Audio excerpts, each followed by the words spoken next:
Today we're going to read chapter 12 in Black Beauty. So get out your Black Beauty and turn to chapter 12 on page 46. Okay, I'll give you a second to do that. You got it? All right, let's get started.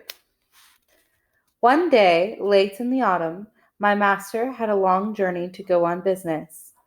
I was put into the dog cart, and John went with his master. I always liked to go in the dog cart. It was so light, and the high wheels ran along so pleasantly. There had been a great deal of rain, and now the wind was very high, and blew the dry leaves across the road in a shower. We went along merrily till we came to the toll bar and to the low wooden bridge. The river banks were rather high, and the bridge, instead of rising, went across just level, so that in the middle, if the river was full, the water would be nearly up the woodwork and planks. But as there was good, substantial rails on each side, people did not mind it. The man at the gate said the river was rising fast, and he feared it would be a bad night. Many of the meadows were under water, and in one low part of the road the water was halfway up to my knees. The bottom was good, and the master drove gently, so it was no matter. When we got to the town, of course, I had a good wait. But as the master's business engaged him a long time, we did not start for home till rather late in the afternoon, and the wind was then much higher. And I heard the master say to John he had never been out in such a storm, and so I thought as we went along the skirts of the wood, where the great branches were swaying about like twigs, and the rushing sound was terrible. "I wish we were well out of this wood," said my master. "Yes, sir," said John. "It would be rather awkward if one of these branches came down upon us." The words were scarcely out of his mouth when there was a groan and a crack and a splitting sound, and a tearing, crashing down among the other trees came an oak torn up by the roots, and it fell right across the road just before us. I will never say I was not frightened, for I was. I stopped still, and I believe I trembled. Of course, I did not turn round or run away. I was not brought up to that. John jumped out and was in a moment at my head. "That was a very near touch," said my master. "What's to be done now?" "Well, sir, we can't drive over that tree, nor yet get around it. There will be nothing for it but to go back to the 4 crossways, and that will be a good 6 miles before we get round to the wooden bridge again. It will make us late, but the horse is fresh." So back we went, round by the crossroads. By the time we got to the bridge, it was very nearly dark. We could just see that the water was over the middle of it. But as that happened sometimes when the flood were out, master did not stop. We were going along at a good pace, but the moment my feet touched the first part of the bridge, I felt sure that there was something wrong. I dare not go forward, and I made a dead stop. "Go on, Beauty," said my master, and he gave me a touch with the whip, but I dare not stir. He gave me a sharp cut. I jumped, but I dare not go forward.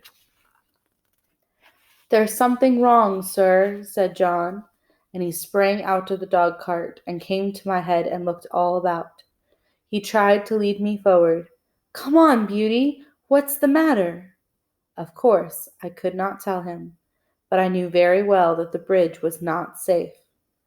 Just then the man at the toll gate on the other side ran out of the house, tossing a torch like one mad. "Hoy! Hoy! Hoy! Halloo! Stop!" he cried. "What's the matter?" shouted my master. "The bridge is broken in the middle, and the part of it is carried away. If you come on, you'll be into the river." "Thank God," said my master. "You beauty," said John, and took the bridle. and gently turned me round to the right-hand road by the river's side. The sun had set some time, and the wind seemed to have lulled off after that furious splash which tore up the tree. It grew darker and darker, stiller and stiller. I trotted along quietly, the wheels hardly making a sound on the soft road. For a good while neither Master nor John spoke. Then Master began in his serious voice. I could not understand much of what they said, but I found that they thought if I had gone on as the Master wanted me, most likely the bridge would have given way under us, and horse, chaise, and master, and man would have fallen into the river. And as the current was flowing very strongly, and there was no light and no help at hand, it was more than likely we should have all been drowned. Master said, God has given men reason by which they can find out things for themselves, but he has given animals knowledge which did not depend on reason, and which was much more prompt and perfect in its way, and by which they have often saved the lives of men. John had many stories to tell of dogs and horses and the wonderful things they had done. He thought people did not value their animals half enough, nor make friends of them as they ought to do. I am sure he makes friends of them, if ever a man did. At last we came to the park gates, and found the gardener looking out for us. He said that the mistress had been in a dreadful way ever since dark, fearing some accident had happened, and that she had sent James off on justice, the roan cob, towards the wooden bridge to make inquiry after us. We saw a light at the hall door and at the upper windows, and as we came up, mistress ran out, saying, Are you really safe, my dear? Oh, I have been so anxious, fancying all sorts of things. Have you had no accident? No, my dear. But if your Black Beauty had not been wiser than we were, we should all have been carried down the river at the wooden bridge. I heard no more, as they went into the house, and John took me to the stable. Oh, what a good supper he gave me that night!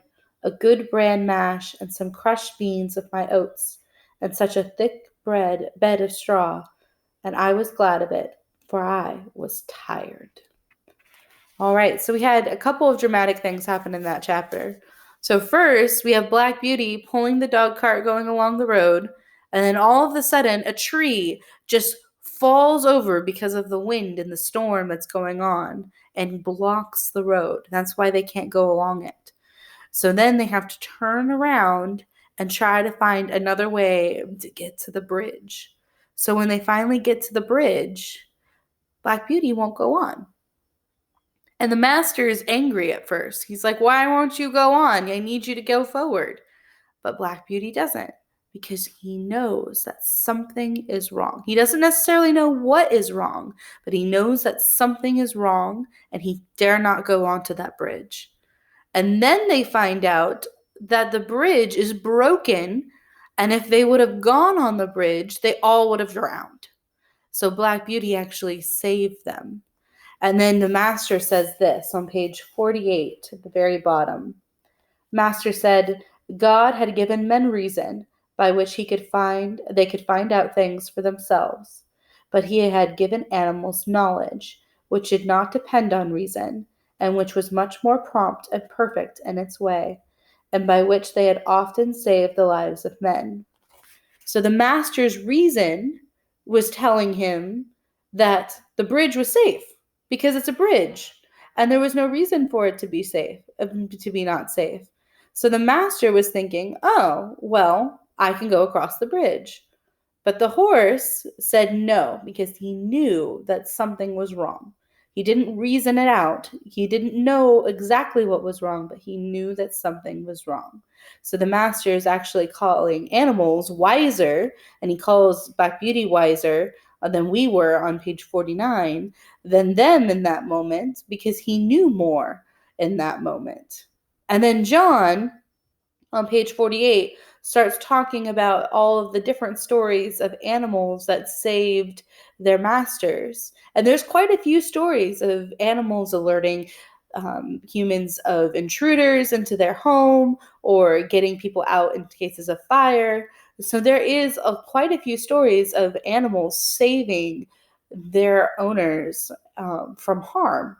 So our animals are very important, and we need to respect them, and we need to treat them kindly, which is ultimately what the author is trying to get across in this chapter, is that animals are important and have important things to do and have wise minds, and we need to give them that proper respect and treat them virtuously. All right, so now that we read through the chapter, you're going to answer a few questions, and then you're going to stop and you're going to reread the chapter. Okay, so reread the chapter on your own, just like you would usually do for homework, and then come back and fill out the summary. Okay, it has to be 4 sentences, remember. So a 4-sentence summary. So you're going to answer a few questions, then you're going to reread the chapter, then you're going to do your 4-sentence summary. Okay? All right. I hope you enjoyed that chapter. Bye.